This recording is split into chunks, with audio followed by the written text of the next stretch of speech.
The Witch's Curse.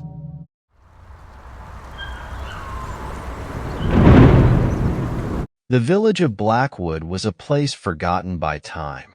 Nestled deep within an ancient forest, it was cut off from the rest of the world by winding dirt roads and dense canopies. The air there always felt thick, as if it held the weight of a forgotten past. The locals were a superstitious lot, clinging to old stories, warning travelers of curses and spirits that roamed the woods at night. Sarah had heard these stories growing up, but she never believed them. Not really. They were just fairy tales, old wives' tales passed down to keep children from wandering too far into the forest. But now, standing in front of her grandmother's old, crumbling house, Sarah couldn't shake the feeling that something was deeply wrong. Her grandmother, Agatha, had died under mysterious circumstances. Sarah hadn't been close to her, but after receiving the deed to the house as her only heir, she decided to visit and sort through her belongings. The house was ancient, a relic of the past with its creaking wooden floors and dark, musty rooms. It sat at the edge of the forest, the trees looming over it like silent sentinels. From the moment she arrived, Sarah felt uneasy. The air was still, unnaturally quiet, and the villagers in Blackwood were distant, their eyes full of suspicion when they saw her. Whispers followed her wherever she went. "She's the granddaughter of Agatha," they would mutter, just loud enough for her to hear. "She doesn't know what's coming." On her first night in the house, strange things began to happen. It started small. A door she had locked was suddenly open. Footsteps creaked on the floorboards when she was the only one there. Sarah dismissed these as her imagination, the product of nerves and the eerie isolation of the place. But then she found the journal. It was hidden in the attic, beneath piles of dust-covered boxes. The leather-bound book was worn and brittle, the pages yellowed with age. It belonged to her grandmother, and as Sarah read through the entries, a chilling tale began to unfold. The villagers had accused Agatha of witchcraft decades ago. They believed she had cursed the land, bringing misfortune and death to Blackwood. Agatha had written about the accusations, the fear and hatred that surrounded her, but most disturbingly, she wrote of a curse she had placed on the villagers and on her own bloodline as revenge for the way they had treated her. "I curse them all," one entry read, "those who tormented me and those who come after me. My blood shall carry the curse, and it will follow the generations. They will suffer as I have suffered." Sarah's heart raced as she read the words. She didn't believe in curses, but the vivid descriptions in the journal were hard to ignore. Agatha had claimed that her descendants would be haunted by the curse, that strange and terrible things would happen to them, just as they had happened to her. Sarah closed the journal, her hands trembling.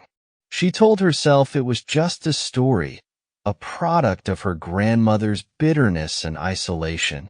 But that night, as she lay in bed, the house seemed to come alive. The temperature dropped suddenly, her breath fogging in front of her face. The sound of footsteps echoed through the hallway, slow and deliberate, as if someone, or something, was moving closer to her room. Sarah's heart pounded in her chest, and she gripped the blanket tightly, straining to listen. Then came the whispering. It was faint at first, barely audible, but it grew louder, a chorus of voices speaking in a language she didn't understand. The sound seemed to come from the walls themselves, surrounding her, pressing in on her.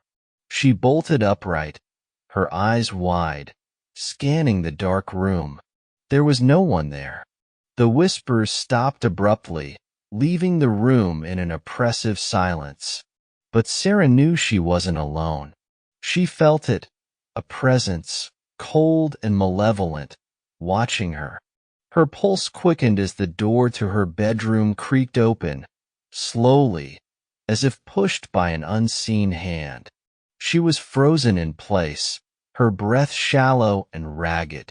A figure stood in the doorway, a shadow, tall and thin, with eyes that glowed faintly in the darkness.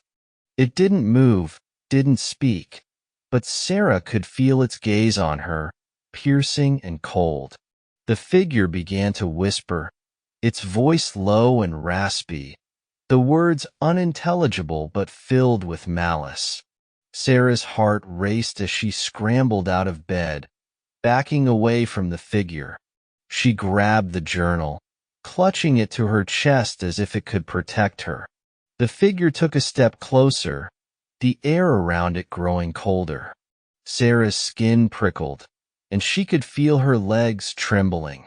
The shadowy figure was reaching for her, its long, bony fingers outstretched, as if it meant to drag her into the darkness with it. "No!" Sarah screamed, her voice cracking. "Stay away from me." The figure paused, its glowing eyes narrowing, and for a moment, the room was still. But then it lunged, its cold hands wrapping around her wrists, pulling her towards the door.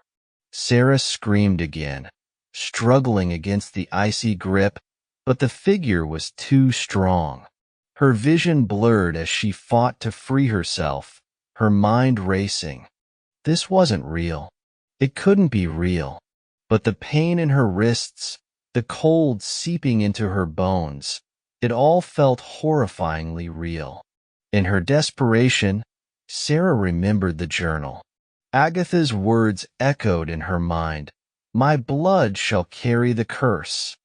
With a surge of adrenaline, she tore her wrist free from the figure's grasp and hurled the journal across the room. It landed with a thud, the pages splaying open. For a brief moment, the figure hesitated, its grip loosening just enough for Sarah to stumble backwards. The whispers grew louder, more frantic, as the figure turned its attention to the journal. Sarah didn't waste any time. She bolted from the room, running down the narrow hallway and into the kitchen. Her mind was a blur of terror and confusion, but one thing was clear: she had to get out of the house. She reached the front door and yanked it open, the cold night air rushing in. But as she stepped onto the porch, she froze. The forest loomed before her, the trees casting long, twisted shadows in the moonlight. And in the distance, among the trees, she saw them, figures, dozens of them, standing in the darkness. They were watching her. Their eyes glowed faintly, just like the figure in the house, and as Sarah stared, paralyzed with fear, she realized that they weren't human. They were something else: spirits, ghosts, cursed souls. The wind howled through the trees, carrying with it the faint sound of whispers. The figures began to move, slowly at first, but then faster, advancing towards the house. Sarah's heart raced as she turned and ran back inside, slamming the door shut behind her. She was trapped. The spirits were outside, and the cursed figure was inside, waiting for her. Desperation gripped her as she ran to the fireplace, grabbing the poker. She didn't know what good it would do, but she wasn't going down without a fight. The house groaned around her, the walls seeming to close in, as if the very structure was alive, part of the curse itself. Then, from the darkness, the figure reappeared. It moved towards her, silent and relentless, its eyes fixed on her with a hunger that sent shivers down her spine. Sarah gripped the poker tightly, her knuckles white. She swung it wildly, But the figure didn't flinch. It passed through the poker as if it wasn't even there, its cold hands wrapping around her once more. "No," Sarah whispered, tears streaming down her face. "Please, no." The figure leaned in closer, its breath icy against her skin. The whispers surrounded her, filling her mind with a cacophony of voices.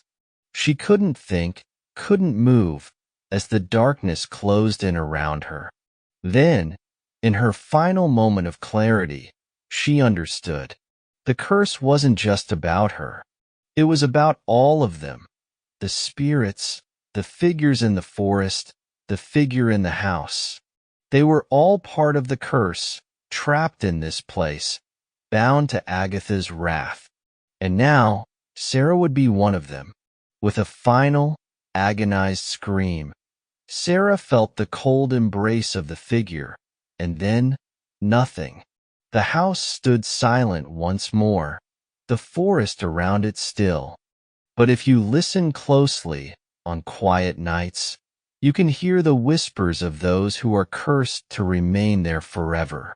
And if you're unlucky enough to wander into Blackwood, you might just see their glowing eyes watching you from the darkness, waiting for the next soul to join them.